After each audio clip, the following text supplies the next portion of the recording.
Hi everyone and welcome back. If you're new here, I'm Matt Jennings and every week I create practical videos to help aspiring and new managers become confident leaders. So if that's something you're interested in, I'd love you to subscribe to the channel. Today we're talking about one of the most well-known leadership tools ever created, SMART goals. Now, before you think I've heard all this before, stick with me, because I don't actually think SMART goals are the problem. I think the way most people use them is. By the end of this video, I'll show you how to write goals that people actually understand, actually commit to, and most importantly, actually achieve. And I've also created a completely free SMART goal planner that you can download from the Leadership Toolkit section of the Magenta Learning website. You'll find the link in the description below. Imagine getting into your car, opening up Google Maps and typing in somewhere nice. What's going to happen? Nothing. The Sat Nav can't build a route because it has absolutely no idea where you're trying to go. Unless, of course, you've actually saved a destination in your phone called somewhere nice. In which case, fair enough, I'll let you have that. But for the rest of us, it needs a destination before it can build the journey. Now imagine you type in 25 the High Street.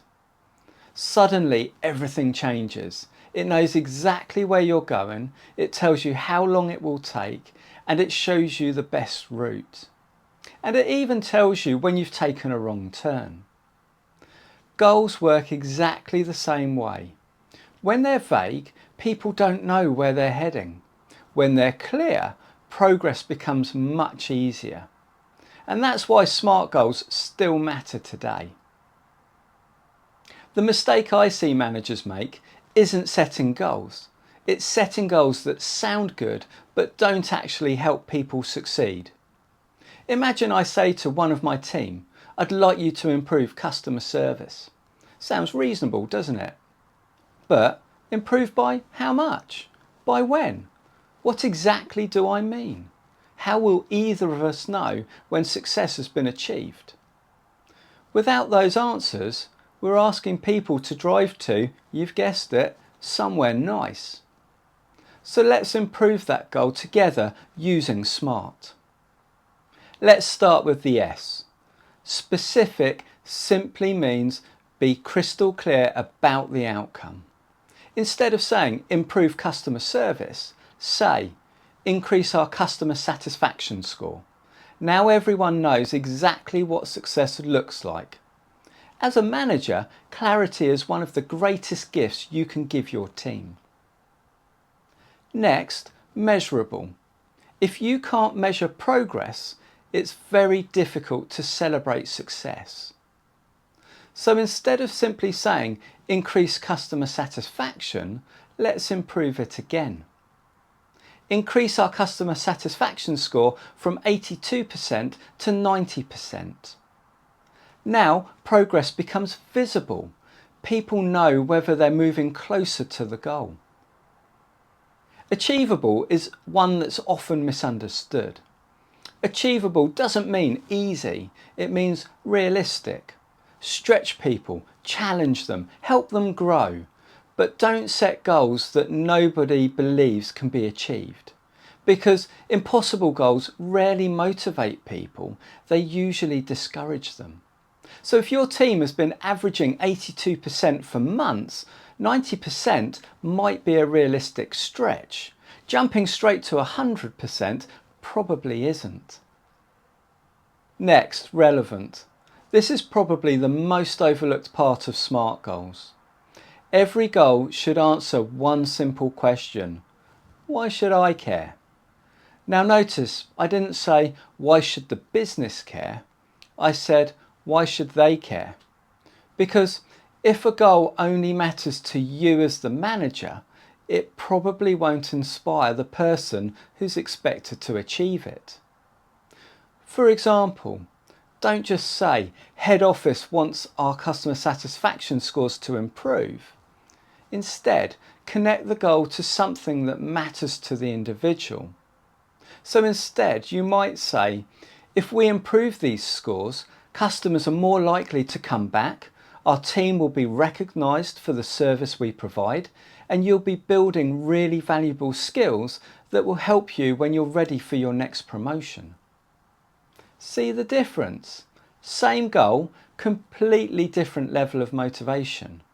One feels like another task, the other feels like an opportunity. People buy into goals when they can see themselves in the outcome. As managers, one of the best questions we can ask ourselves is, what's in it for them? Because when people understand how a goal benefits them, not just the business, commitment usually follows. Finally, time-bound. Without a deadline, goals have an incredible habit of drifting into "I'll get around to it," which in management terms usually translates to probably never. Give every goal a clear finish line. For example, by the end of September. Now, everyone knows when success should be achieved. So let's look how far we've come. We started with improve customer service. We've now turned that into increase our customer satisfaction scores from 82% to 90% by the end of September by improving response times and customer follow-ups. This will help us build stronger customer loyalty, recognise the great work our team is doing, and develop your leadership skills as you prepare for future opportunities. See what we have? We have the same intention, but a completely different level of clarity. And just like Sat Nav, we've gone from somewhere nice to a destination everyone understands. One thing I've learnt over the years is this: smart goals don't motivate people. Progress motivates people. Smart goals simply make progress visible, because every completed milestone tells someone, I'm capable of doing this. And that's a really powerful feeling. So if you're leading a team this week, have a look at the goals you've set. Ask yourself, would somebody know exactly where they're going? Or have I accidentally sent them to somewhere nice? Because great leaders don't just give people work, they give people direction. If you found today's video useful, I've created a completely free SMART Goal Planner that you can download from the Leadership Toolkit section of the Magenta Learning website. The link is in the description below. And if this video is giving you just one idea that you can use with your team this week, I'd really appreciate it if you gave it a like. Not just because it helps the channel, but because it tells YouTube the content is worth showing to other aspiring and new managers who could benefit from it too. And if you're enjoying these videos, don't forget to subscribe. Every week I share practical leadership advice to help aspiring and new managers become confident leaders. Thanks so much for watching, and I'll see you again in the next one.